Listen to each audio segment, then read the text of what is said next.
अस्सलाम वालेकुम बच्चों, छठी जमात की रियाजी की किताब से हमारा जो अगला जो सबक है पहला वाला इल्म हिंदसे के बुनियादी तसव्वुरात, जिसे अंग्रेज़ी में कहेंगे बेसिक कॉन्सेप्ट्स इन ज्योमेट्री, जिसमें पहला पॉइंट है हमारे सामने नुक्ता, जिसे अंग्रेज़ी में कहा जाता है पॉइंट्स। अब नुक्ता किसे कहते हैं? पेंसिल, चौक या मार्कर, इसकी नोक की मदद से आप जो शक्ल बनाएंगे, इसके निशान से जो एक शक्ल तैयार होंगी उसे नुक्ता कहते हैं।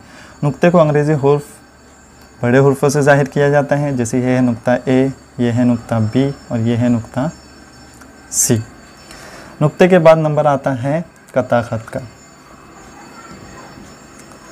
कता खत को अंग्रेज़ी में कहते हैं लाइन सेगमेंट्स। Line segments. यहाँ आपके सामने एक शक्ल है,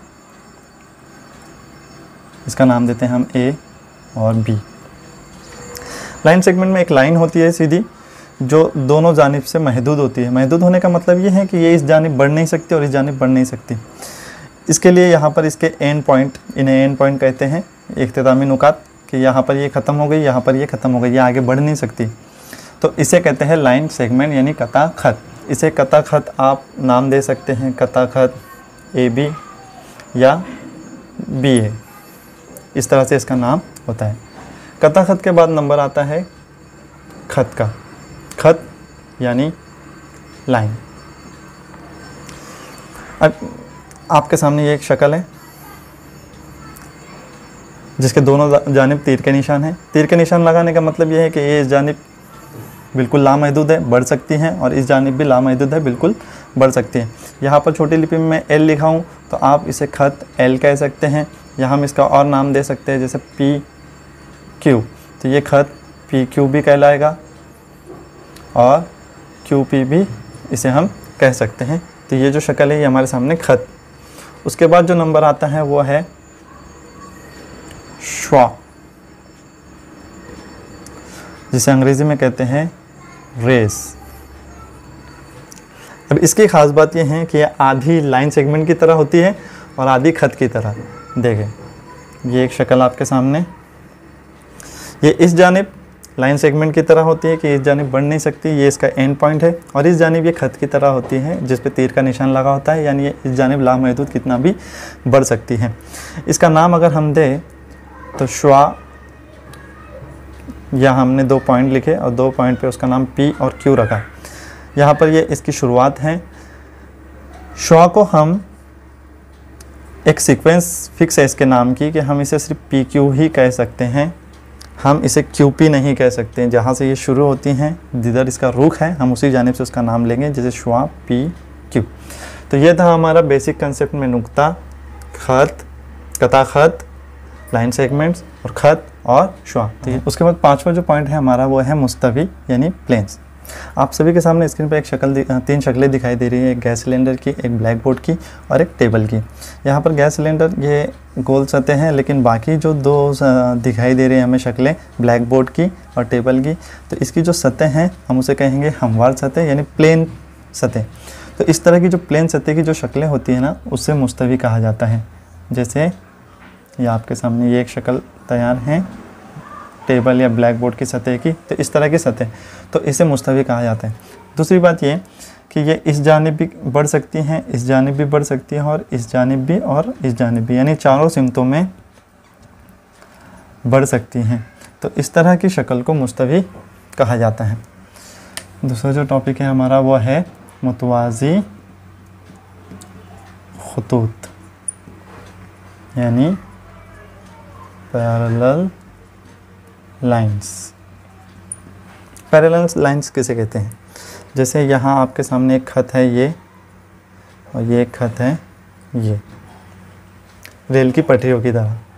तो ऐसे 2 खतूत जो मुस्तवी की तरह हों, लेकिन एक दूसरे को कता नहीं करते हों, टच नहीं करते हों, मिलते नहीं हों। जैसे अभी मैं एक शक्ल यहाँ बनाऊँ ऐसे, और एक शक्ल ऐसे बनाऊँ, और मैं कहूँ कि ये आगे बढ़ने वाली है और ये आगे बढ़ने वाली, तो जाहिर सी बात है ये आगे जाके एक दूसरे को कट कर देंगे। तो मैं इनकी बात नहीं कर रहा, मैं ऐसी शक्ल की बात कर रहा हूँ कि ये आगे कितना भी बढ़े लेकिन एक दूसरे को कट नहीं करेंगे। ऐसी शक्लों को कहते हैं मुतवाज़ी, ऐसे खतूत को कहते हैं मुतवाज़ी खतूत यानी पैरेलल लाइन। जो हमारा लास्ट का जो टॉपिक है वो मुतराकिस खतूत है। मुतराकिस खतूत यानी इंटरसेक्टिंग लाइंस, यानी ऐसे खतूत, ऐसे खत जो एक दूसरे को किसी एक नुक्ते पर कट कर रहे हो, किसी एक ही नुक्ते पर एक दूसरे को कट कर रहे हो, ऐसे खतूत को इंटरसेक्टिंग लाइंस यानी मुतराकिस खतूत कहा जाता है। और जो पॉइंट ये है यहाँ पर, वो जहाँ पर ये कट कर रहे हैं, इसे कहते हैं नुक्ते तराकुस यानी इंटरसेक्टिंग पॉइंट। तो बच्चों, ये था हमारा इल्म हिंदसे के बुनियादी तसव्वुरात यानी बेसिक कंसेप्ट्स इन ज्योमेट्री, जो छठी जमात का हमारा पहला सबक था। तो सरासरी तौर पे हमने जो जो पॉइंट्स देखे उनको सरासरी देख लेते हैं। पहला पॉइंट्स हमने देखा नुक्ता, जिसे अंग्रेजी में कहते हैं पॉइंट्स, जैसे ये नुक्ता ए, नुक्ता बी। उसके बाद हमने जो दूसरा पॉइंट देखा वो था, उसके बाद हमने दूसरा देखा कता खत यानी लाइन सेगमेंट्स।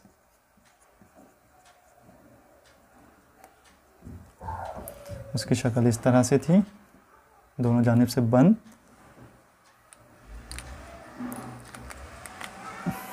तीन नंबर पे हमने देखा खत यानी लाइन, उसकी शक्ल इस तरह से थी।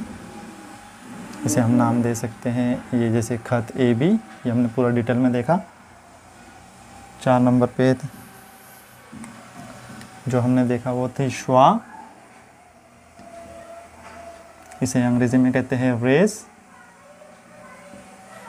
ये आधी खत की तरह और आधी लाइन सेगमेंट यानी कता खत की तरह थी, एक तरफ से महदूद, दूसरी तरफ से लामहदूद। उसके बाद 5 नंबर पर हमने देखा मुस्तवी यानी प्लेन्स, जिसकी हमने हमवार सतह, सपाट जगह जैसे जिसको कहेंगे जैसे टेबल की सतह हुई, ब्लैक बोर्ड की सतह हुई, किसी दीवार की सतह हुई। उसके बाद 6 नंबर पर हमने देखा मुतवाज़ी खतूत यानी पैरेलल लाइंस, यानी ऐसी लाइंस जो साथ में चलती है लेकिन एक दूसरे से मिलती बिल्कुल नहीं, ये देखा। उसके बाद 7 नंबर पर हमने देखा मुतराकिस खतूत यानी इंटरसेक्टिंग लाइंस, यानी ऐसी लाइंस जो एक दूसरे को कता करती हो, यानी ऐसे खत जो एक दूसरे को किसी नुक्ते पर आकर कट करते हो। तो ये थे हमारे 7 पॉइंट्स इल्म हिंदसे के बुनियादी तसव्वुरात यानी ज्योमेट्री की बेसिक कंसेप्ट्स, नुक्ता, कता खत, खत, श्वा, मुस्तवी, मुतवाज़ी खतूत, मुतराकिस खतूत, जिसमें आपको इनकी पहचान होनी चाहिए। तो ये रहा आपके सामने